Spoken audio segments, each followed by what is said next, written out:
Assalamualaikum warahmatullahi wabarakatuh. Perkenalkan, nama saya Fariha Tunisa. Saya dari kelas 3D, Prodi Manajemen, Fakultas Ekonomi, Universitas Islam Lamongan. Dan dosen pembimbing saya yaitu Pak Ali Fatoni.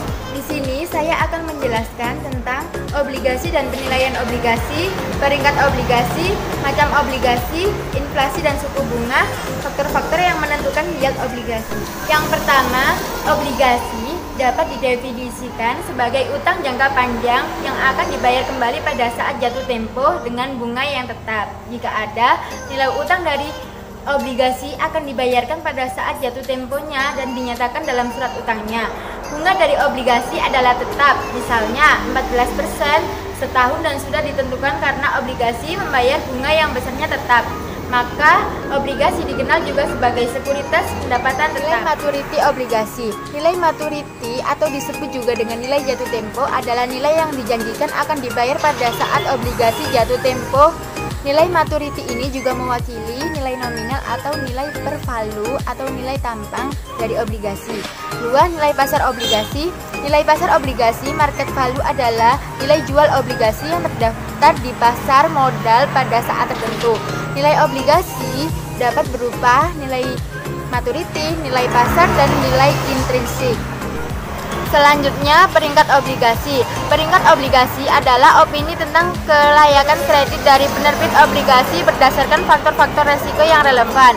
Peringkat yang diberikan bukan merupakan sebuah rekomendasi untuk membeli, menjual, atau mempertahankan suatu obligasi. Opini ini berfokus pada kapasitas dan kemauan penerbit obligasi untuk memenuhi kewajibannya secara tepat waktu.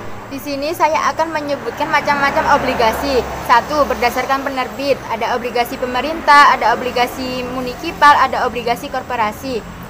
Yang kedua, berdasarkan nominal, ada obligasi konvensional dan ada obligasi retail.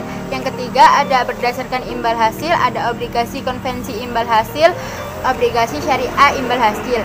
Yang keempat, berdasarkan pembayaran bunga, ada obligasi kupon, ada obligasi zero kupon, dan ada obligasi kupon tetap. Yang kelima, berdasarkan penukaran, ada obligasi convertible bond, obligasi tukar, obligasi portable bond, dan obligasi opsi beli. Selanjutnya, inflasi dan suku bunga. A. Inflasi. Inflasi merupakan suatu proses meningkatnya harga-harga secara umum dan terus-menerus. Kenaikan harga dari satu atau dua barang saja tidak dapat disebut inflasi, kecuali bila kenaikan itu meluas pada barang lainnya. B. Suku bunga. Presentase dari pokok utang yang dibayarkan sebagai imbal jasa bunga dalam suatu periode tertentu. Inflasi dan suku bunga memiliki korelasi terbalik, di mana ketika inflasi meningkat, suku bunga akan turun. Demikian pula sebaliknya, ketika suku bunga turun atau rendah, permintaan terhadap pinjaman akan lebih banyak, di mana masyarakat akan memilih untuk meminjam lebih banyak uang daripada menabung. Artinya, semakin banyak uang yang akan dibelanjakan sehingga ekonomi tumbuh dan tingkat inflasi mengalami kenaikan. Begitu pula dengan sebaliknya. Selanjutnya, faktor-faktor yang menentukan yield obligasi. Faktor-faktor yang menentukan yield obligasi yaitu faktor-faktor yang mempengaruhi nilai dari yield obligasi. Antara lain adalah tingkat suku bunga acuan Bank Indonesia, tingkat inflasi, waktu jatuh tempo, maturity, dan peringkatan obligasi. Jadi, kesimpulannya adalah obligasi adalah utang jangka panjang yang akan dibayar kembali pada saat jatuh tempo dengan bunga yang tetap jika ada. Nilai obligasi ada dua. Pertama, nilai maturity obligasi, dan yang kedua, nilai pasar pada obligasi. Macam obligasi, yang pertama berdasarkan penerbit, kedua berdasarkan nominal, yang ketiga berdasarkan imbal hasil, yang keempat berdasarkan imbal bunga, dan yang kelima berdasarkan penukaran.